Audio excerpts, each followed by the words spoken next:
Je viens d'une famille de peintres. Mon grand-père peignait, mon père peint aussi.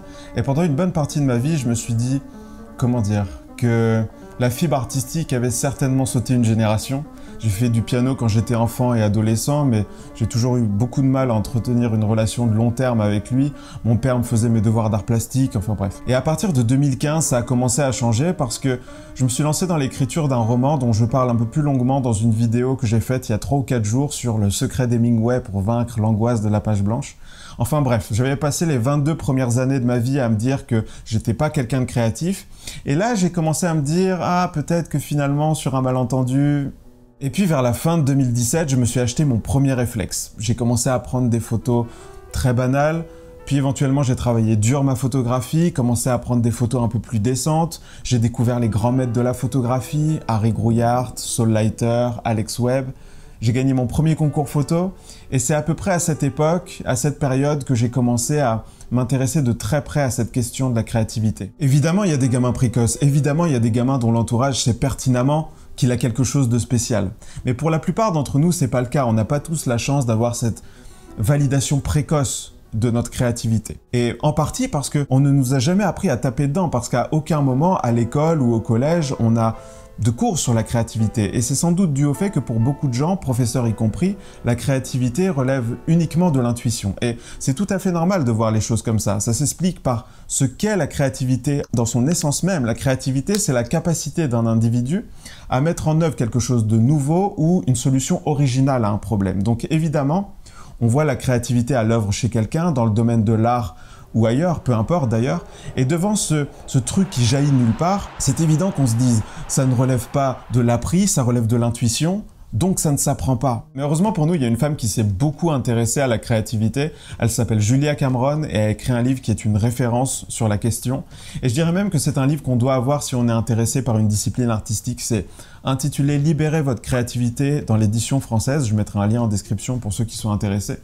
Et c'est quand j'ai lu ce livre que j'ai compris qu'il y avait des systèmes qu'on pouvait mettre en place pour stimuler sa créativité. Et pour moi, il y a 3 principes fondamentaux à respecter. Briser nos chaînes, nourrir notre imaginaire et apprendre à être opportuniste avec le réel. Les 2 premiers sont dérivés du livre de Julia Cameron et le dernier est en lien avec une expérience personnelle. Le premier principe, le plus important pour moi, c'est que en matière de créativité, on est notre pire ennemi. Parce qu'on peut se dire que si on n'est pas créatif, c'est la faute de notre éducation, du système scolaire qui empêche la créativité des enfants, ce qui est une attaque très facile parce que toute notre éducation repose sur ce qui est une des caractéristiques de la créativité. La résolution de problèmes. On oublie vite notre professeur de maternelle qui nous faisait mettre les carrés rouges avec les carrés rouges, les carrés bleus avec les carrés bleus, qu'il y avait une période de notre vie où on ne savait même pas écrire notre prénom. Et là où on peut être aussi son propre ennemi en la matière, c'est parce qu'on s'auto-censure, parce qu'on ne s'autorise pas à exploiter tout son potentiel. Je pense que c'est un des plus gros freins de la créativité et Julia Cameron, dans Libérer votre créativité, propose un exercice terriblement efficace pour apprendre à observer la manière dont on se censure et apprendre à dépasser ses propres blocages. Elle appelle ça les pages du matin et ça consiste à prendre 10 minutes tous les matins, à attraper un carnet et à écrire 3 pages sans interruption, sans t'auto-censurer et écrire tout ce qui te passe par la tête, sans souci de cohérence. Si tu dois écrire je ne sais pas quoi écrire ce matin dans mon carnet, écris-le. Et il y a 2 avantages à cet exercice. D'abord, de comprendre par l'expérience comment on s'auto-censure. Quand tu vas commencer, il va parfois t'arriver de te dire « Non, je peux pas écrire ça comme ça parce que c'est pas beau, il faut que je trouve une autre tournure de phrase. » Et c'est comme ça qu'on passe des heures à rester bloqué sur un mot ou sur une phrase. Or, tous les écrivains savent que le plus important, c'est d'avoir un bloc sur lequel travailler. Quand Céline commence à écrire Voyage au bout de la nuit, par exemple, il avait 1300 pages de matériaux quand il a fini son premier jet. Ensuite, il a enlevé tout ce qui n'était pas nécessaire, il est arrivé à un manuscrit de 400 ou 500 pages, et ensuite, il a passé des mois à travailler sur le style. Comme le sculpteur, il faut d'abord avoir son premier bloc, et c'est de ce premier bloc, ensuite, qu'on peut arriver à donner forme à son personnage. Et le deuxième avantage qui est génial, c'est que grâce à ce simple, très simple exercice d'écriture, on arrive à comprendre comment on s'autocensure dans tous les autres domaines de notre vie. Et à dépasser ces blocages, quand tu t'exprimes à l'oral et que tu cherches tes mots, quand tu fais de la photographie et que tu hésites devant une scène. D'ailleurs, je vais vous raconter l'histoire d'une photo que j'ai prise l'année dernière. Il y avait une dame assise en terrasse et je me dis, bon, elle est en train de boire son jus d'orange, il se passe pas grand chose. Mais je me dis, en fait, vas-y quand même, shoot, on sait jamais.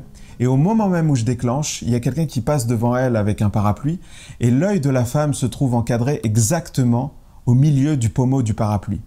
Et quand les gens voient cette image, ils me disent « Waouh, c'est vachement créatif ». Et je dis non, c'est juste un coup de bol extraordinaire, mais je l'aurais jamais eu si je m'étais auto-censuré. Dans son livre, Julia Cameron conseille de se donner un temps hebdomadaire pour nourrir sa créativité. Et ce conseil rejoint une étude que j'ai découverte il y a quelques semaines où des chercheurs se sont demandé comment on pouvait expliquer l'existence de prodiges aux échecs. Et au départ, ils ont fait la même hypothèse qu'on pourrait faire tous. Ils se sont dit qu'ils pratiquent plus que les autres, tout simplement. Mais ils se sont rendus compte que ce n'était pas le nombre d'heures passées à jouer qui expliquait leur excellence. Ils ont découvert que la variable déterminante qui expliquait le prodige aux échecs, sa créativité, son intuition, c'était le nombre d'heures qu'il avait passé à étudier le travail des grands maîtres.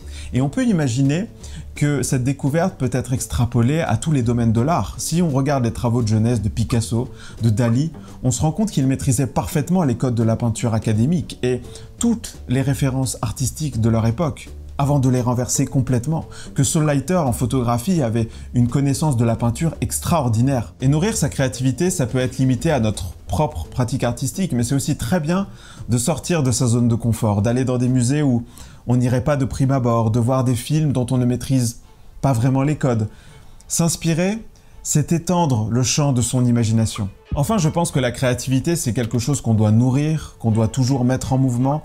C'est comme un muscle qui s'atrophie si on ne l'utilise pas. Et on peut l'entraîner même si on n'a pas de stylo, d'appareil photo ou de toile vierge en face de soi. Il y a quelques semaines, je suis à Marseille avec des amis, je suis en train de prendre cette image. Juste après, la sangle de mon appareil photo se casse. Et même si je viens d'une famille de bricoleurs, je pense que là, pour le coup, cette faculté a vraiment sauté une génération. Donc, je suis prêt à jeter la sangle à la poubelle. Et là, mon pote vient et me dit « Attends, avant de l'acheter, on va voir ce qu'on peut faire. » On s'installe dans un café et il a passé 20 minutes à essayer de réparer ma sangle et il a réussi à le faire, avec un bout de plastique.